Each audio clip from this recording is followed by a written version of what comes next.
Hey, I'm an artist named Alexa Mead, and recently I fell down the rabbit hole of learning about NFTs.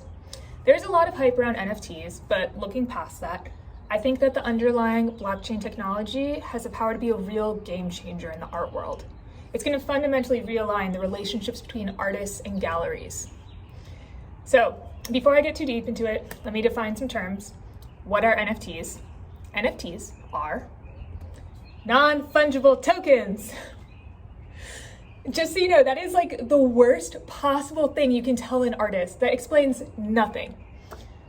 Okay, before I actually explain that, let me tell you NFTs are on the blockchain, and you need to know a little bit about blockchain to really understand NFTs.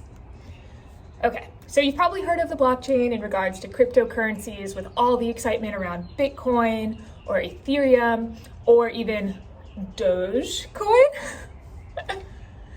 All right, so blockchain.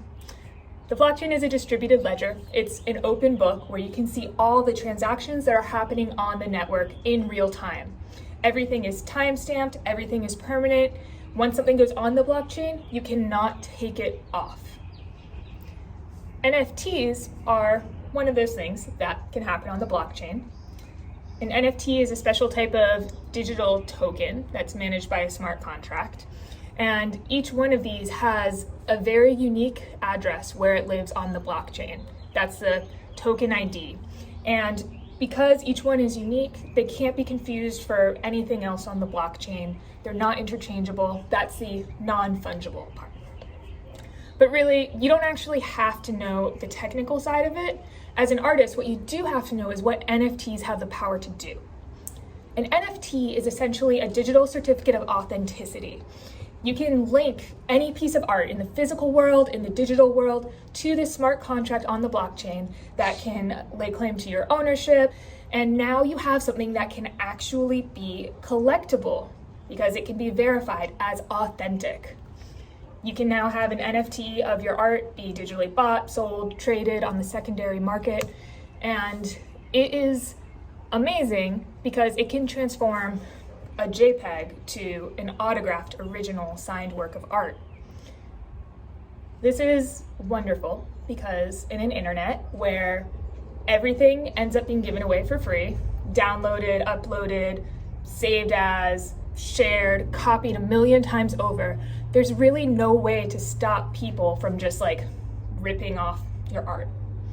With an NFT, yes, someone could screen grab it, but the thing that makes it special is that there is that data on the blockchain linking to that specific image that says this is yours and this is ownable. It's kind of cool because it respects the free and open culture of the internet, but also allowing artists to assert their authorship and get paid for their work. Now, when you sell an NFT, you're not selling the actual art or the JPEG. You're selling all the tag-along metadata that goes with it. You're selling the certificate of authenticity. At the moment, the way NFT smart contracts are structured, they are incredibly favorable to the artist. When someone buys your NFT, they are not buying your copyright. It is not a licensing deal. They can't then take your art and put it on fridge magnets or t-shirts. Really, the only thing that they can do with your NFT is the same thing that they would do with a normal painting hanging on the wall in their house. They get the right to enjoy it and to enjoy knowing that they have an authenticated real piece of art from an artist that they admire. Why pay for something you could otherwise get for free? So the way I like to think of it is you go to a museum, you see an Andy Warhol hanging on the wall. It's this beautiful piece of artwork. It's signed by the artist. It is absolutely priceless. Then you walk over to the gift shop and you see that that same exact piece of artwork is printed on the same type of paper in the same exact size, and yet it's $50. So what accounts for this difference in the price? Well, the Warhol that's hanging on the wall of the museum is an authenticated, signed piece of artwork, whereas everything else in the gift shop is just a reproduction. It's a copy. There is true worth attached to an artist's signature, and NFTs allow an artist to attach a digital signature to their art, thus creating value. It's also cool because when someone buys an NFT, it holds value on the secondary market. They may buy something because they believe in the artist's future, they want to invest in them, and hope that over time the work will appreciate and they'll be able to sell it for a profit, just like a normal work of art. Okay, so that wraps up the general explanation of what NFTs are. Now, to get into the meat of things. How is this going to change the power dynamics between artists and the art world? And I can tell you, it's going to change everything. Finally, artists have options. We have been stuck with dealing with this system in the art world that, quite frankly, does not work for artists. I mean, who is the art world made for, if not the artists? There are so many things that are so broken, and we've been told for so long that, cool, that's just how it is. Expect to get screwed if you're an artist. NFTs are coming along and giving us a better deal. It makes me think of the saying, treat her right or someone else will. Artists have not been treated right by the art world, and now NFTs are coming along with a far better deal. So there's many reasons why I think NFTs are a better deal for artists. One, it allows more artists to monetize their work and actually make a living. So if you are a performance artist, a dancer, a poet, you now have work that is collectible and that can be bought and sold and traded on the secondary market. It's opening up a pathway for a whole new generation of artists who never were able to make it in the gallery world, now be able to make it in the NFT art world. And they can sell their work for real money. I'm not talking YouTube ad money. I don't mean like, okay, you're a VR artist and you sell it for a $1.99 download fee. NFT art is commanding real prices. Now, on the topic of prices, I don't know if you're aware of how artists normally get paid. Normally, they get paid in exposure. In case you're not aware, exposure is a euphemism for $0. Artists don't get paid for their work. They're typically offered opportunities to have their work be seen, but that doesn't pay their rent. And now that there are so many artists that will accept gigs that pay an exposure, that now the market rate for an artist's labor is free. And that traps artists in the cycle of how do you get people to pay for your work when everyone knows that for an artist, you just don't have to. It's broken. It's a complete cycle that we haven't been able to find a way out of. And you hear from any artist, this is a real problem. For example, Gabe Weiss writes, so far in my career, I have never been fairly compensated with exposure. With large sums of money going to PR, media, and influencers, it's just a hard pill to swallow that there is no budget for artists using their names to sell their products. It is unreal. It's just socially acceptable to assume that artists should be grateful for the opportunity to have their work be exploited by others. All right, hearing from another artist. Jared writes, I've given my artwork away my whole life. With NFTs, we're paving a new trail for artists to create value around something they have not been able to monetize for years. For a lot of artists, if they want to sell their work for real money and not exposure money, they frequently have to go through an intermediary. And usually that intermediary is galleries. Now, galleries are great. Galleries can help discover an artist. They can pluck someone from unknown and make them into I don't want to say a real artist, but a career artist who can make a living off of their art. That they don't have to be waiting tables anymore. They can actually command real dollars for their work. Galleries have an incredible role as a kingmaker of deciding who makes it and who doesn't.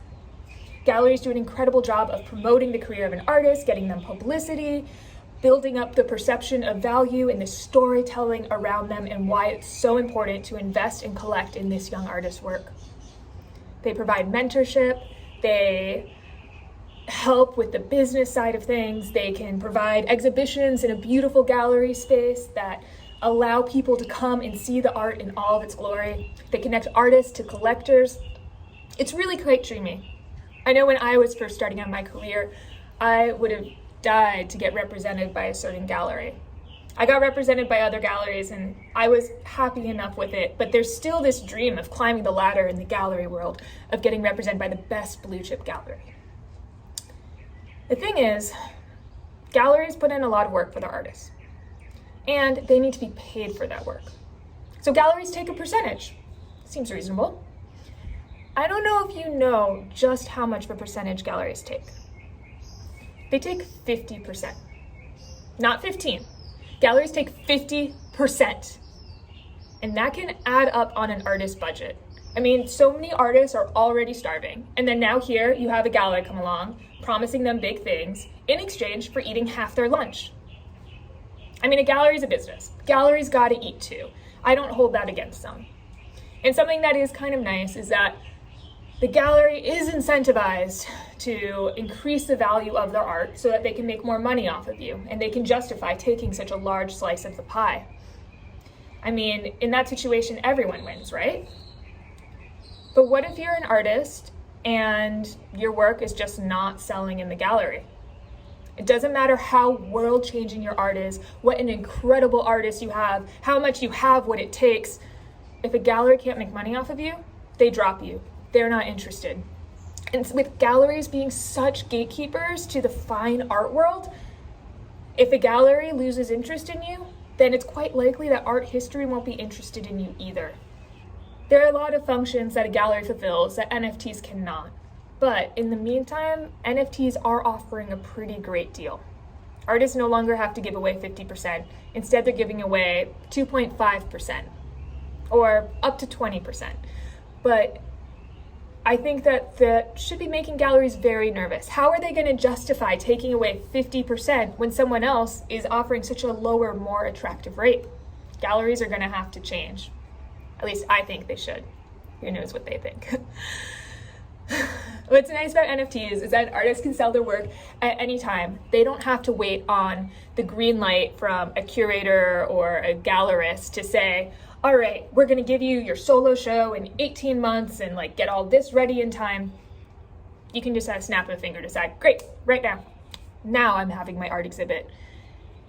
And you can throw your own opening party. I actually put together a party on Clubhouse where I had all my friends and family come out, and even like celebrities turned out. Random people that would have never come to my art show in real life were now here, all gathered in the same room, talking about my art and how they see great value and potential in it. It was pretty nice. I mean, one of the things that was also cool about that was this auctioneer who was like the master of ceremonies. Nobody knew that he was sitting at home in his underwear. So there's some real advantages to the audio-only art opening. Now, if you want to hear auctioneer CK Sweat in action, it is quite a sight to behold. Let's listen. That is sold. Congratulations to @NorCalGuy. You are the wind beneath my bidding wings. Well done, sir. So I can say with certainty that that is not your grandma's auctioneer. Usually by the time an artist has their work put up for auction, it's changed hands a couple times on the secondary market. And as I said, every time that work changes hands, somebody is hoping to make a profit along the way. Just the thing is, artists have no way of accessing that wealth that's generated off the backs of their artwork. With NFTs, artists are able to put into the smart contract that they are automatically entitled to royalties on resale. And it's soon becoming industry standard that 10%. So every time someone sells your artwork, 10% automatically gets transferred from that transaction straight into the artist's wallet, which is just insane. With NFTs, you're able to track the provenance, the chain of ownership. And so there's no haziness of like, will I get my royalties or won't I? It's just coded into the software. I love that.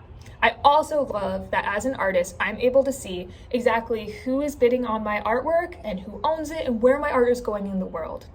Because most frequently, art galleries will do everything in their power to prevent artists from knowing who exactly is buying their art. And it might seem kind of like weird. Why would they do that? Well, If you think about it, art galleries take 50%. And if artists were able to be in direct contact with their patrons, why would they keep the gallery in the deal? I mean, everyone wins to go around the middleman. Either the artist can make twice as much money, or the collector can spend half as much money. Yeah, galleries should be afraid that now artists can actually see who is buying their work. While I was having my NFT auction, I was in real time tweeting out to every person who bid, who had a public identity, and saying, thank you. I really appreciate your interest in my art. And then afterwards, when I saw who won, I sent more formal notices of thank you. And I now have relationships with my NFT art collectors. That should scare the crap out of galleries. The blockchain allows for so much transparency in accounting. There's immediacy of transactions. Once the deal is closed, money immediately goes into your account. There's no more, the check is in the mail. There's no more having to harangue the gallery saying like, hey, how much did my art sell for? Because you gave me my check and this seems a little smaller than I anticipated. And I am in a position, because the gallery will not open their books to me, I don't know. Did the gallery take more than 50%? Is something funny happening here with the accounting math? Essentially, I'm being asked to trust, but I have no way to verify. With blockchain, there is nothing left up to trust, because everything can be verified. It's a public record, it's an open book that anyone can look up at any time. And with the immediacy of payments that happens, it's quite an elegant, beautiful solution to the age-old problems that all of us have faced. F you, pay me. It feels pretty good being paid without having to beg someone to give you your rightful money, let me tell you.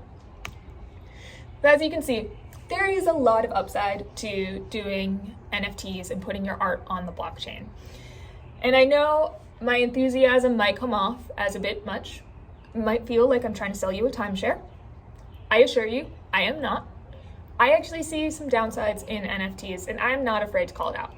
So first off, there's ones that are very top of mind at the moment. Concerns about the environment. Blockchain technology is incredibly energy inefficient. There's some hope that that will change, that will move from a proof of work model to a proof of stake model, but who knows if that, we're just not there yet. I'll put it at that. Now, a byproduct of this energy inefficiency of the blockchain is that anytime you want to make a transaction, you want to mint an NFT, you end up having to pay gas fees that cover the costs of the energy to do that task. Gas fees can range from $10 to $200, and that's a lot, especially on an artist budget. It can really add up.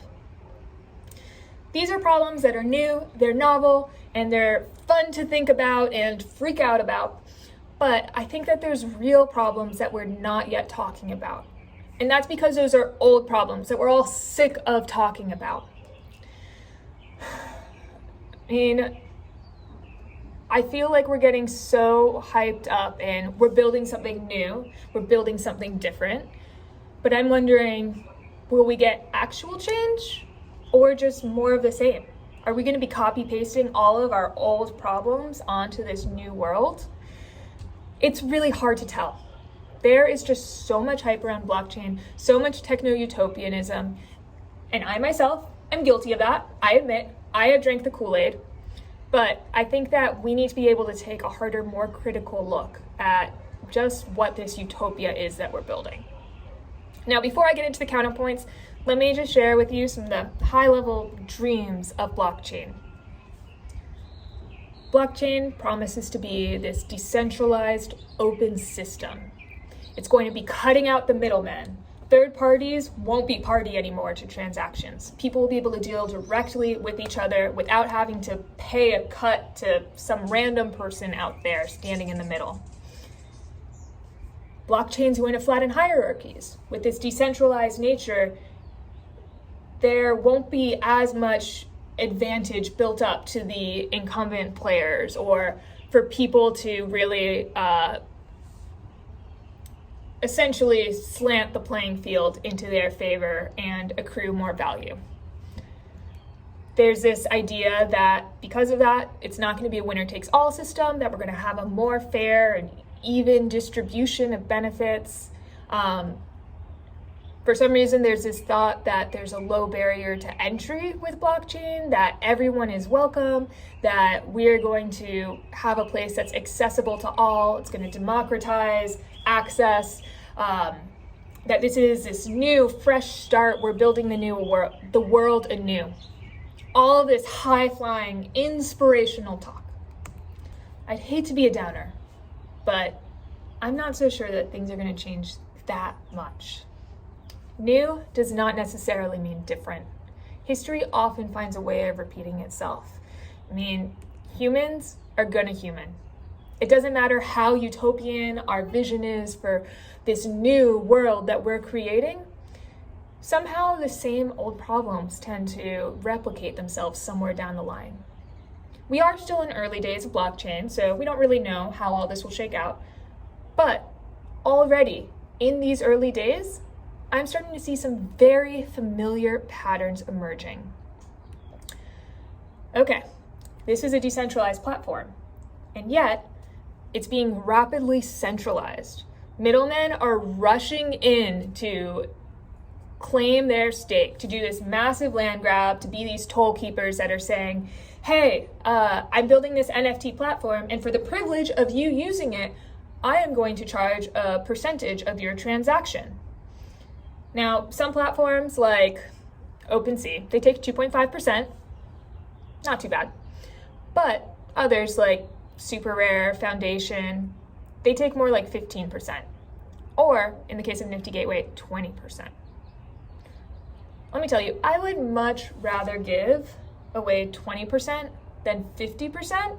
I mean, you just do the math, like, obviously it's a better deal.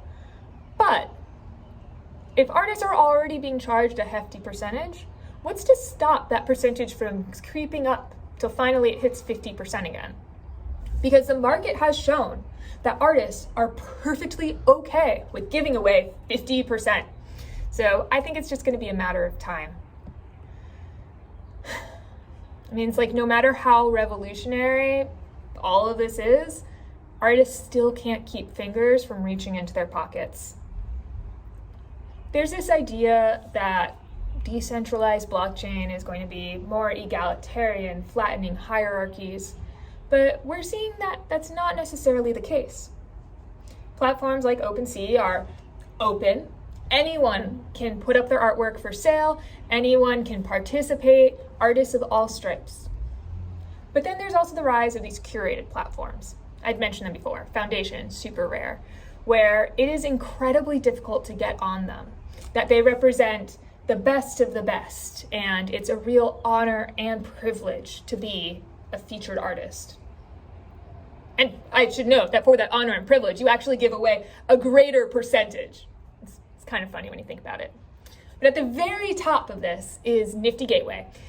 It is the most prestigious platform. Only celebrities, pop stars, art stars, heiresses, essentially, are welcome to play there. And their art fetches the absolute highest price.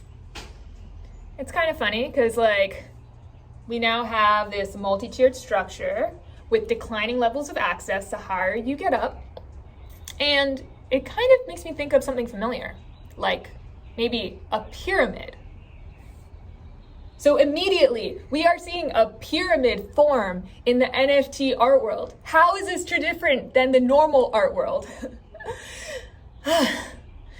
Anyway, to get onto these curated platforms, a lot of them will have an application process, but you don't get in by applying. You get in because you know someone who knows someone. I mean, it's still the ultimate insiders club. There's nothing fair about that. And now, instead of the gatekeepers being gallerists, the gatekeepers are just that person who knows someone at the platform. There's this idea that NFTs are going to allow a whole new ecosystem to spring up with new players to come in and get a piece of the action. And we're seeing that happen. We're also seeing incumbent players rush in and cleaning the F up. Take, for example, Christie's.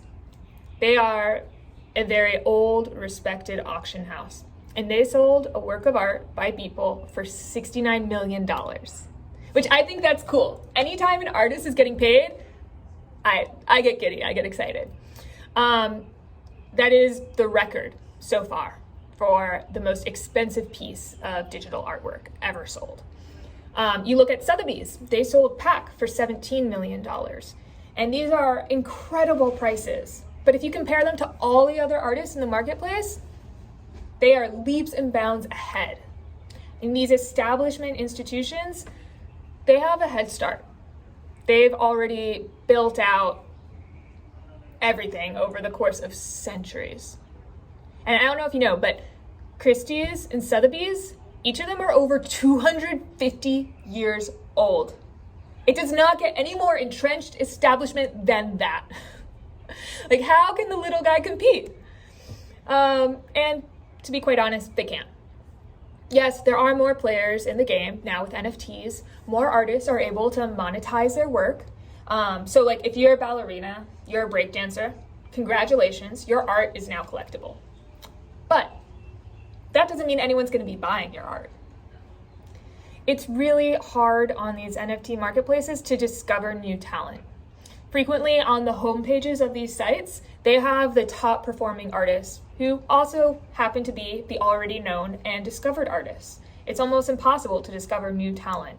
And so you might think that finally you have a chance to have your breakthrough moment. No, you're just going to be lost in the complete open sea.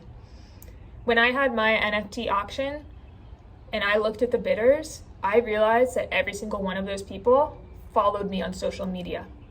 So I brought my own audience there. I didn't really get any lift from it just magically being on an NFT platform. It's a total winner-take-all system.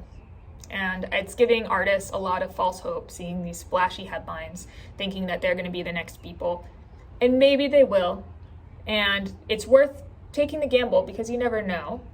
But the story that doesn't get told is all the artists who just don't make money. Their NFTs don't sell. And now with gas fees, they're actually losing money. The technology is providing an incredibly high barrier to entry. When I first heard about NFTs, I was confused. I didn't know what they were. And so I called up some friends. Turns out I have friends in tech, and they were really happy to sit down with me over screen share and explain to me point by point, what are NFTs, what's the blockchain, how do I turn my art into NFTs? And they completely guided me through this process. I wouldn't have been able to get there without them, and I am incredibly thankful. However, most artists don't have a tech friend that they can just call up and help educate them on this new technology. It is incredibly intimidating for an artist. They can feel absolutely lost trying to figure out what any of this means. I think part of the problem is that these NFT platforms are being built by tech people, obviously, being built by people who are crypto native, and they don't understand how hard this might be for people who aren't crypto native. And if you take, for example, an artist like a dancer or a sculptor, someone who's working with clay, they might be less likely than your average person to be sitting in front of a laptop all day. These things that are absolutely intuitive for the person building the platform are just so foreign and alien to so many artists, and the storytelling around it does not take that into account. I mean, like, artists are being spoken to in this absolute foreign language. And if you don't believe me, like, how come then in crypto world we have words like DeFi, dApps, DAOs, ERC20, ERC721, Gwei, or, of course, my favorite, non-fungible tokens. Artists, you don't need to know these words. You shouldn't have to. This is something that's on the bad part of the tech developers. Like, they should figure out how to speak to artists, maybe have an artist working on your team, because otherwise this is creating a real disadvantage for so many incredibly talented artists. Now you might be wondering, what's wrong with letting the tech-savvy artists have a place to play? There's nothing wrong with that. But if you think about it, now you've built a system that's not optimized for mastery of art. It's not optimized for whoever's creating the best world-changing art. Instead, it's optimizing for people who are good at tech. And that's not what the art world is about. Or maybe it is now. It's definitely not democratizing access, I can tell you that. When you look around in crypto world, it becomes quite apparent that all those people with access happen to be very white and very male. And it's not just a hunch. If you look at the State of US Crypto Report 2021, compiled by Gemini, which is a premier crypto exchange, they have statistics to back this up. Crypto holders are 71% white, 74% male. There are very few women and people of color in the NFT space. I mean, and I am talking about at every level of the system. You have artists, art collectors, tech developers, they're all overwhelmingly white and male. We need to have more representation. Otherwise, we are at risk of repeating a lot of the inequities we see in the real world, but now they're codified into the digital world. So to just recap, our old world was built by white men for white men. Our new world is being built by white men for white men. The cycle continues anew. It's starting to feel like the same boss. Let me repeat that. It's starting to feel like the new boss is the same as the old boss. Same bosses all around. Same old, same old. I mean, there is something though that is radically different between the NFT art world and the old art world. In the old art world, the gatekeepers, the people who were in charge of artists' careers, whether they made it or not, oftentimes those were galleries, those were curators, those were people with art history PhDs wearing horn-rimmed glasses. In this world, the people who are in charge, who get to decide which artists make it and which ones don't, they're tech developers in Patagonia jackets. They might not have any background in art. They might not understand the cultural significance that art holds. Instead, they might be optimizing for virality, optimizing for what gets the most views and clicks, rather than what art is timeless and deserves a place in art history. Adding all that up, it does paint a rather bleak picture. NFTs clearly are not going to be a magic bullet. They're not going to solve all of our problems. And yet, I am optimistic. I'm optimistic about blockchain technology. I'm optimistic about these changes in the art world. And you know why? It's because it sure beats our next best alternative. The art world does not work for artists. It works against artists. And we've been told this whole time that there's no point in even trying to fix it because there is no solution. That's the way it's always been. That's the way it has to be. And now with NFTs, artists are being offered an alternative. We can opt out of the traditional art world. We can go somewhere else that will treat us better. I mean, like, art galleries, they are going to have to make some changes in order to keep up. Otherwise, artists are going to be leaving in droves to set out on their own.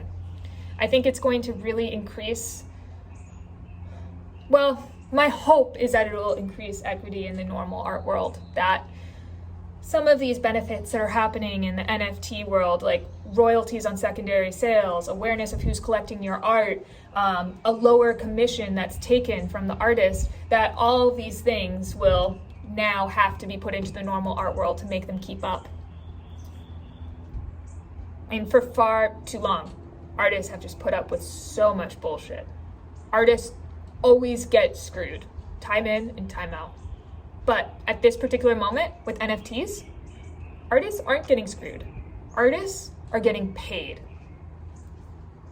But really, how long can this moment last? We are at a crossroads right now. We are seeing historical narratives that have governed the art world for centuries, from legacy systems that have held us back, that they're starting to become less relevant. Yes, they still hold sway and still hold power, but now we can look elsewhere. We can look inside of ourselves to figure out, how do I want to chart my path forward as an artist, and not be wed to these heavy systems that were built for a time long ago and have never been updated in all these centuries. NFTs and blockchain are powerful cultural symbols. They are opening up the collective imagination, allowing us to rethink things that were so entrenched. And art has the ability to speak truth to power. It can also speak truth to possibility. And right now, with NFTs, that possibility space is being blown wide open. Right now, we actually have an opening, a possibility to change the art world, and I think we might as well take it. Thank you.